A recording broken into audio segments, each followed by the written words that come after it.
Happy Lord's Day everyone, and today is a wonderful day again for all of us to worship the Lord. So let us go out and sing praises and let us have fellowship with love with one another. And today's Bible verse taken from the book of Psalms chapter 103 verse 15 to 18. The life of mortals is like grass. They flourish like a flower of the field. The wind blows over it and it is gone, and its place remembers it no more. But from everlasting to everlasting, the Lord's love is with those who fear Him, and His righteousness with their children's children, with those who keep His covenant, and remember to obey His precepts. And in Tagalog, ang buhay ng mga tao'y parang damo ang katulad. Sa parang ay lumalago na katulad ay bulaklak. Nawawala't nalalagas kapag ito'y nahanginan. Nawawala na nga ito at hindi na mamamasdan. Ngunit ang pag-ibig ni Yahweh ay tunay na walang hanggan. Sa sino man na sa Kanya'y may takot at pagmamahal. Ang matuwid niyang gawa ay wala ring katapusan. At ang magtatamo nito'y ang tapat sa kasunduan at tapat na sumusunod sa bigay na kautusan. Good morning again. And today's Bible verse told us here that our life is like a grass. When the wind blows, and it's gone. And it will never be remembered anymore. But the love of God will always be remembered, will always abide for those who love His precepts, for those who obey His commandment.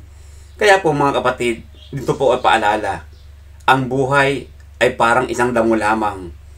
Kapag ito ay nahipan, ito ay mawawala. Ngunit, hindi na rin po maalala ng kahit sino.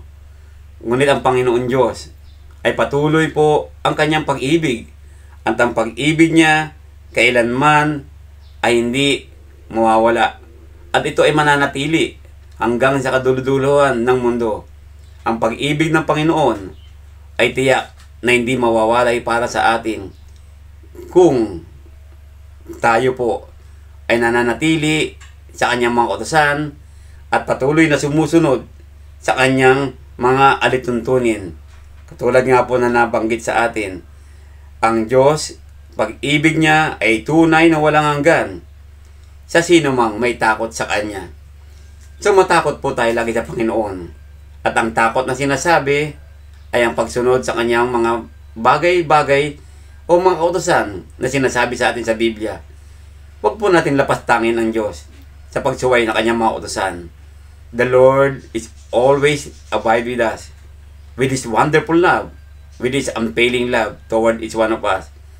Don't forget, your life is like a grass. It flourishes, but someday, when the wind blows, it will gone. Just like James told us, our life is like a vapor na nawawala kagad pag ito ay nadatnan ng init. Ngunit, ang buhay natin ngayon ay ating alagaan. Magpuri sa Panginoon Diyos. Magsamba araw-araw.